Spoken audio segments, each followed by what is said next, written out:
pada saat terjadi peperangan dan banyak orang mulai berlarian, kaum muslimin meninggalkan kancah peperangan, maka Nabi SAW mengucapkan kalimat ini, Ana nabiyyu la kadhib, ana ibnu Abdul Muttalib. Saya benar-benar nabi, seakan-akan mengatakan kepada muslimin yang lari dari kancah peperangan, saya benar-benar nabi, tidak ada kebohongan di situ. Tidak usah kalian ragu, janji Allah benar, pasti menang. Dan perkataan Ana ibnu Abdul Muttalib, saya keturunan Abdul Muttalib, karena keturunan ini disebutkan dalam Taurat dan Injil tentang masalah siapa kakeknya, siapa ayahnya, ya, kemudian dia lahir di mana, umur berapa pada saat ayahnya meninggal waktu dia 6 bulan di perut ibunya, seperti yang masyhur dalam kisah Bahirah, salah satu pendeta Nasrani yang berada di negeri Syam. Pada saat Nabi SAW umur 12 tahun, Abu Talib, pamannya, waktu Abdul Muttalib sudah meninggal. Tentu Nabi SAW meninggal ibunya, meninggal ayahnya pada saat beliau 6 bulan di rahim, di perut ibunya. Kemudian Nabi SAW disponsori oleh ibunya sampai umur 6 tahun. Kemudian ibunya meninggal, lalu disponsori oleh kakeknya Abdul Muttalib. Dari umur 6 tahun sampai 8 tahun, 2 tahun. Dan pada saat itu Abdul Muttalib menjadi Raja Mekah. Kemudian setelah itu pamannya Abu Talib sampai masa kenabian, sampai meninggalnya Abu Talib. Tentu di sini teman-teman sekalian, waktu Abu Talib menaungi Nabi SAW dari umur 8 tahun sampai Nabi SAW dinobatkan menjadi Nabi, cukup lama. Pada saat Nabi SAW umur 12 tahun, sempat Abu Talib ingin keluar ke negeri Syam berdagang dengan beberapa teman-temannya. Lalu kemudian ikutlah Nabi SAW. Dalam buku-buku sirah disebutkan Nabi SAW bergelantungan di bajunya Abu Talib, menangis, tidak mau kecuali di bawah. Dan ini bukan tradisi Nabi SAW. Biasanya Nabi tidak pernah begini. Sampai istri Abu Talib dan Abu Talib pun heran. Biasanya Nabi SAW sangat dewasa. Sampai Abu Talib punya anak banyak. Kalau istri Abu Talib sedang menyiapkan makan, maka anak-anaknya berebut makanan, dan Nabi SAW tidak ikut berebut. Kalau ada sisa, beliau makan. Kalau nggak ada, ya sudah, beliau diam. Maka Abu Talib sama istrinya selalu menyiapkan makanan khusus untuk Nabi SAW. Nggak pernah mengeluh, nggak pernah marah, nggak pernah nangis. Kok tumben pada saat umur 12 tahun itu, dia nangis. Nabi SAW menangis, memegang baju Abu Talib, minta ikut. Pokoknya nggak mau dilepas. Sampai akhirnya Abu Talib dan istrinya sepakat, kalau gitu kita bawa saja. Dan waktu itu tidak pernah anak di bawah 15 tahun dibawa safar. Ya. Nabi SAW masih 12 tahun, dibawalah pergi ke sana. Ada hikmah ternyata, subhanallah. Pada masa itu teman-teman sekalian, semua pendeta Nasrani sedang menunggu-nunggu masa keluarnya Nabi terakhir. Pada masa itu. Salah satu pimpinan pendeta yang sangat masyhur namanya Bahirah. Dan sampai sekarang masih ada puing-puing gerejanya di negeri Syam. Dikenal dengan gereja Bahirah.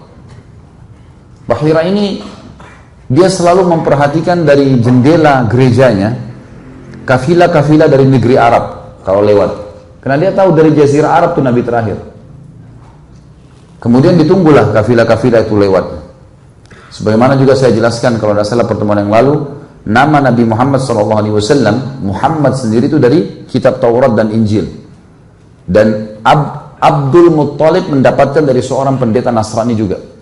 Sebelum Nabi Muhammad SAW tidak ada yang tahu nama Muhammad dan Ahmad. Gak ada orang Arab namanya ini.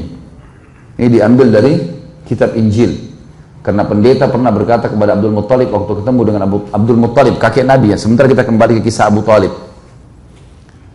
Maka Abdul Muttalib sempat ditanya oleh seorang pendeta Nasrani di negeri Syam, dari mana kalian? Dia bilang dari Jazirah Arab. Dari kota mana tepatnya? Dari Mekah.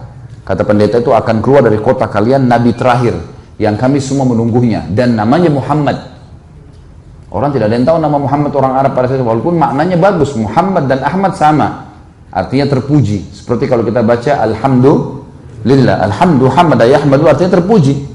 Ahmad dan Muhammad sama artinya. Maka kata Abdul Muttalib, dari mana anda tahu? Dia bilang, kami tahu dari kitab kami. Taurat dan Injil menceritakan Nabi terakhir namanya dia Muhammad.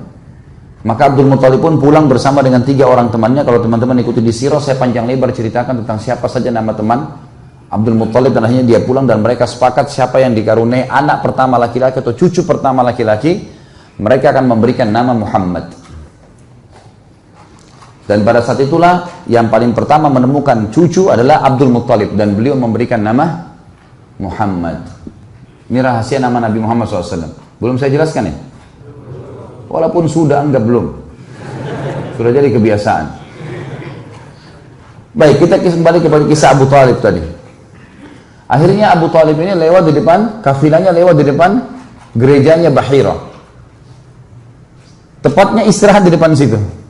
Uniknya kafilah ini dari semua kafilah ini lagi panas terik matahari, dinaungi oleh awan. Khusus kafilah ini yang ada Nabi SAW. Kafilahnya Abu Talib ini dinaungi. Dan pada saat kafilah itu berhenti di bawah pohon kurma itu menundukkan kepalanya, menundukkan daun-daunnya, terarah ke kafilah itu. Bahira heran. Lalu dia bilang sama pegawainya, ini disebutkan dalam riwayat Bukhari ada ya.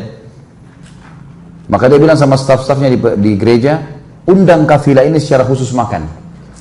Buatkan makanan, semua orang kafilah ini kita harus panggil makan. Panggil makan. Masuklah Abu Talib dengan teman-temannya, dan mereka meninggalkan Nabi SAW menjaga barang-barang. Gak ikut masuk.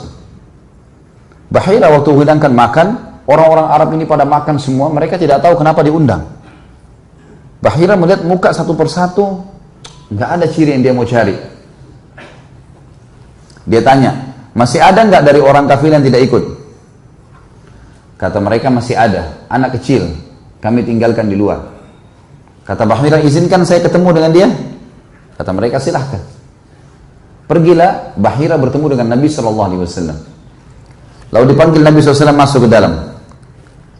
Yang paling pertama Bahira lihat adalah ciri-ciri fisik. Karena dalam Taurat dan Injil disebutkan secara detail, alisnya seperti busur panah, warna hitam, kulitnya putih, pipinya kemerah-merahan, kemudian rambutnya berombak, dan yang paling ditekankan adalah di pundak sebelah kanannya ada tanda kenabian. Itu seperti gumpalan daging berwarna merah. Semua nabi punya ini. Semua nabi punya ini. Di pundak sebelah kanan ada tanda seperti daging yang menggumpal lalu dikelilingi dengan bulu yang lebat. Tapi ini hanya untuk nabi. Ya, ada yang ngaku lagi di sini. Kita ini spesialis mengaku. Maka Bahira bertanya kepada Nabi SAW di umur 12 tahun. Pertanyaan pertama yang dilemparkan kepada Nabi SAW, dan ini paling gampang untuk memancing orang ini penyembah berhala atau tidak. Orang-orang Mekah sangat menghormati dua patung besar, namanya Lat dan Uzza. Ini patung besar sekali. Sampai kalau ada orang berdiri di bawahnya patung itu, dia cuma terlihat 1/10 dari patung itu. Jadi besar sekali. Dan setiap orang-orang Quraisy kalau bersumpah atas nama Lat dan Uzza takut kualat. Pasti jujur. Begitu keyakinan mereka. Jadi kalau orang Quraisy zaman itu ditanya, saya tanya kamu atas nama Lat dan Uzza, pasti dia jujur lah, ketakutan kualat. Maka Bahira bertanya kepada Nabi SAW, hai anak kecil, saya bertanya kepada kamu atas nama Lat dan Uzza, jujurlah. Saya mau bertanya. Jawaban Nabi SAW, jangan kau sebutkan dua nama berhala itu, karena saya tidak menyukai keduanya. Belum pernah ada orang Quraisy begini nih. Bukan cuma sekedar menolak, tapi memastikan berhala dan membencinya. Bahira heran. Lalu kemudian Bahira mengatakan, hai anak kecil, apa kau izinkan saya melihat pundakmu? Karena Nabi SAW silahkan. Dibuka pundaknya, ditemukan tanda kenabian, namanya alamat nubuwah. Begitu melihat, Bahira langsung mencium tanda kenabian Nabi SAW, kemudian memeluknya sambil mengatakan, kaulah orangnya.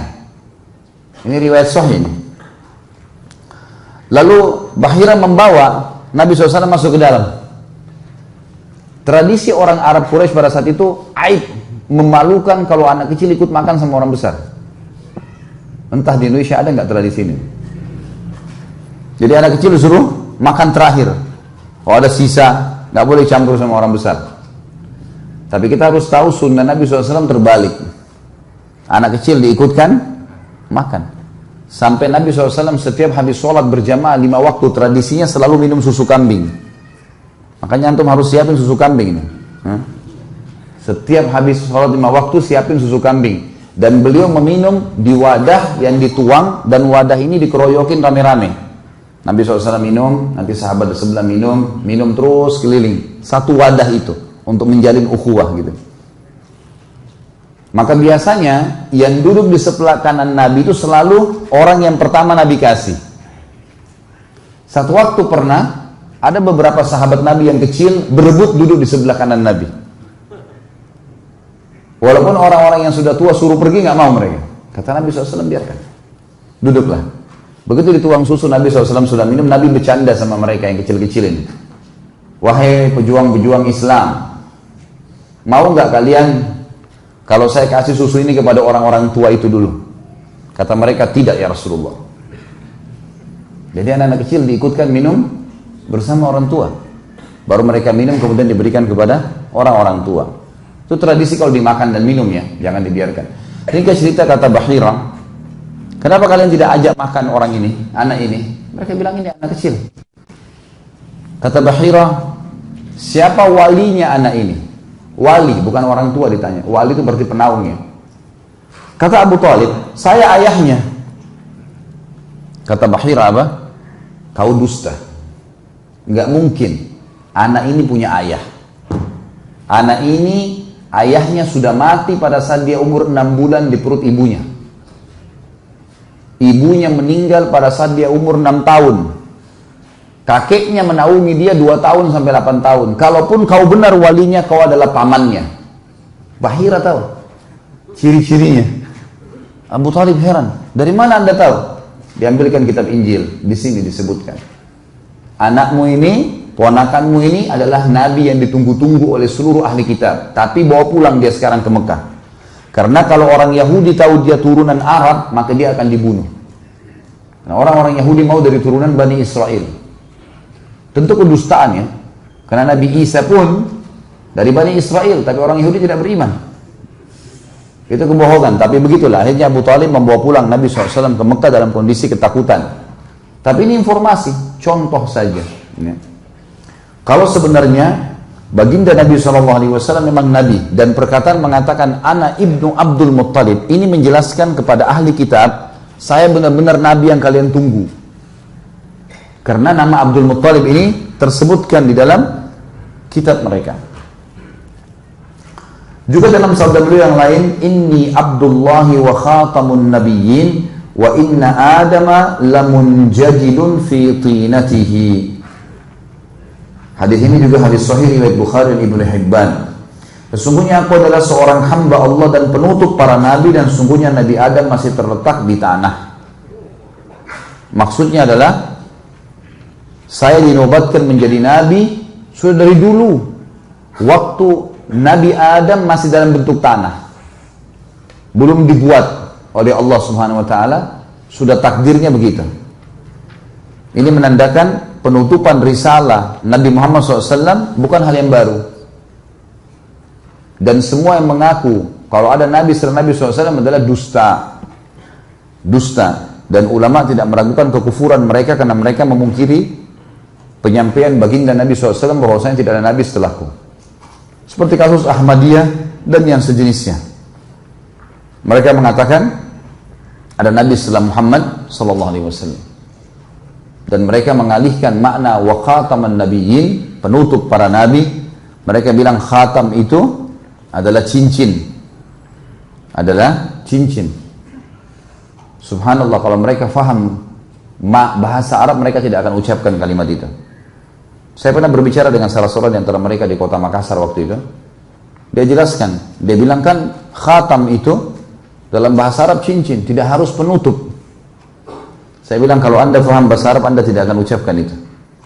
Karena orang Arab justru mengatakan cincin itu khatam karena dia menutupi sebagian jari. Tapi tidak ada satupun orang Arab yang memungkiri khatam itu artinya penutup. Dan bahasa Nabi SAW jelas, wa ana khatamun nabiyyin, dan saya penutup para nabi-nabi. Gak ada lagi nabi setelah beliau.